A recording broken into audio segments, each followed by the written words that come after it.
So the Connecticut Sun sold out a game in TD Garden. It was the first game in Boston. And look, if you know anything about pro sports, when a pro sport team is not in your city and they come to your city, you will sell out. Like Ireland, the amount of soccer games that we sell out, bad soccer games that we sell out with teams just coming over to play, club teams coming over playing preseason. There's a reason why the Saudi league has like no fans in general most of the time. But then when a team comes over to play a game in Saudi, the whole place is full. And that happened in this game, but it still shows that it shows the interest in the WNBA in general. Before we get on to, if you guys are new to the channel, subscribe. We're trying to hit 27,300 by the end of the day.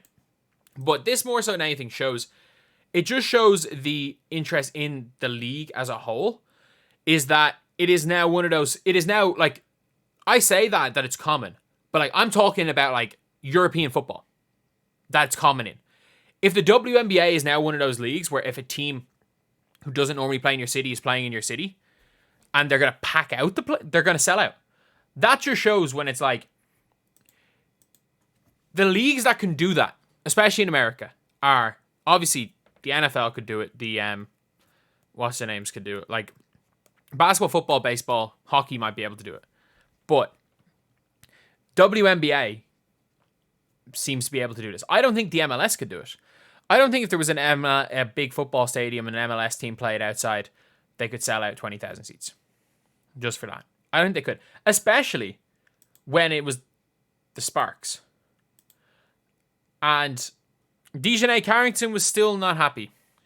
She was still not happy, which is like, that's one of the things where it's annoying, because you're just there like, the game should have been nationally televised. You shouldn't have to pay a subscription to see a game. It's historic. I mean, the only reason is that it's historic is that it's in a different place.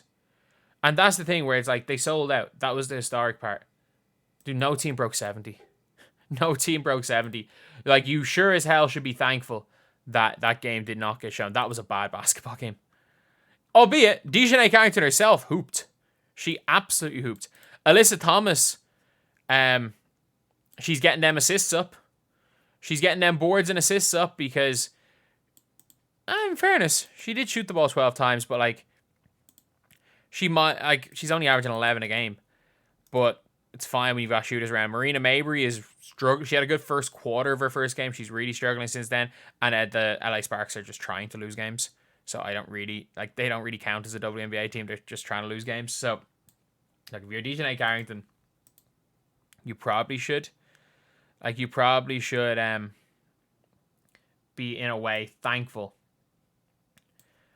Be in a way thankful that the game wasn't progress nationally. But like, the one thing that I don't get is a lot of people are like, oh, it's on Grow the League. It's all about growing the league. It's like, man, these networks will post whatever will get viewership. Like, you don't grow the league by your broadcast partners losing money. That's not how you grow the league. How you grow the league is every single record is being broken. And by the way, saying you shouldn't have to pay a subscription for a game that's historic. Like, if no one wants to watch it, does it really matter? And I think the novelty of the game was that it was there, and 20,000 people chose to pay their hard-earned cash to go see the game. This is not a game you want to watch on TV. I'm sorry, no one on national TV wants to watch a elite, but not very fun to watch Sun team play against a team that is trying to lose. It's like watching, I'm trying to think what team reminds me of that in the NBA. It's like when Miami were the 1 seed in 2022, and then there was like the tanking Detroit Pistons. It would be like if they decided they wanted to play their game in, I don't know, Seattle. They decided to want to play the game in Seattle, and they sold everything in Seattle. It's like, oh, this is a historic game. But I'm like, it is. Everyone's going to be there. Everyone in the city wants to be there. And if you are Dejanay Carrington, you hooped in a really historic game. But like, it's historic for where it is. And the location, the physical location of the game doesn't change the fact that whether it's interesting or not for TV. Like, this is 100% one of those things where you're like, yeah, it was a great game. or it was a big game. It was huge for WNBA. And look, this was a sign that the WNBA is growing. This is what you can point to shut people up and saying like, look, nobody cares about the WNBA game. And I think you can say that all the time because if you have looked at just anything in general from the WNBA, every single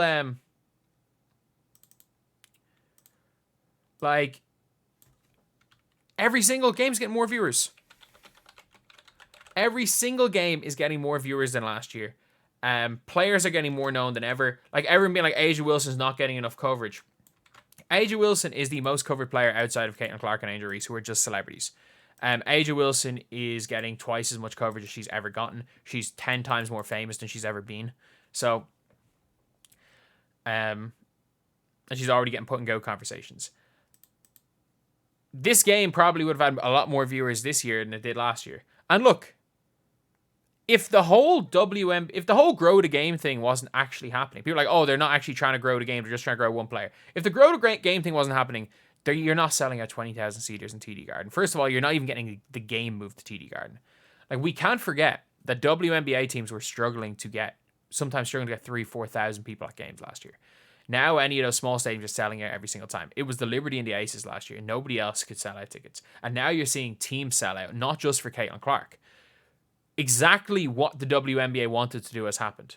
People are coming in for Caitlin Clark. And yes, there might be 5 million Caitlin Clark fans. But of those 5 million new fans, 500,000 of them have stuck around, which is probably doubled the fan base of the WNBA. The active fan base of the WNBA. And that's what it's done. Yes, there are, everyone being like, oh, they're just promoting Caitlin Clark. They're not. Caitlin Clark does not need promotion.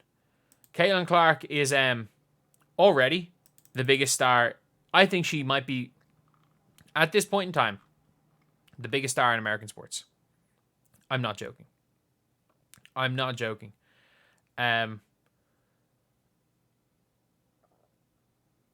But this is one thing I don't get is these players are still complaining about certain stuff about certain games not being on national TV. But it's for the league to grow, the most popular games need to be on national TV. And then you're going to get more money in your deals. And when you make more money, the best players in the world don't go overseas. They play in the WNBA. The best players from overseas are playing. You then draw in fans from France. You draw in fans from Belgium, from Messeman. You draw in fans from all around the world when the best players in the world are all able to come over when you're able to pay them comparatively to in Europe, if not more. That is what growing the league is. Growing the league is not giving equal opportunity to everybody from moment one. Growing the league is doing exactly what the NBA did. When Michael Jordan, Magic Johnson, Larry Bird, those three guys grew the league by themselves. You sure as hell, if you're Isaiah Thomas, sure as hell benefited from that. A lot of people benefit from that. And that's the problem is you did not grow the NBA by telling Michael Jordan to share spotlight with Sidney Moncrief. Because Sidney Moncrief was a hooper who was there before him. You didn't grow the NBA by telling Michael Jordan, you know what, your team's not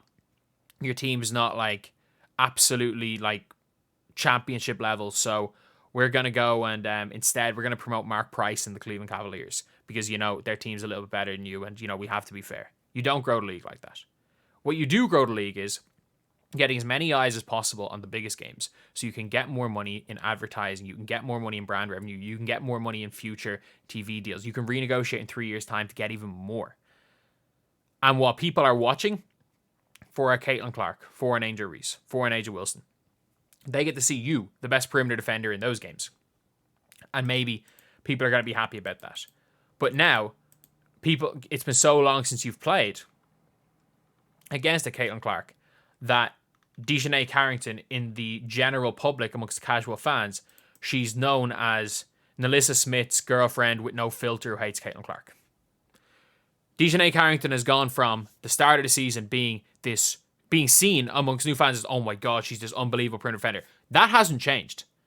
But fans have short attention, have short memories, and all that's happened there. Ironically, the people complaining about the WNBA not trying to grow the game are actually probably the biggest deterrents to the game actually growing. It's the truth.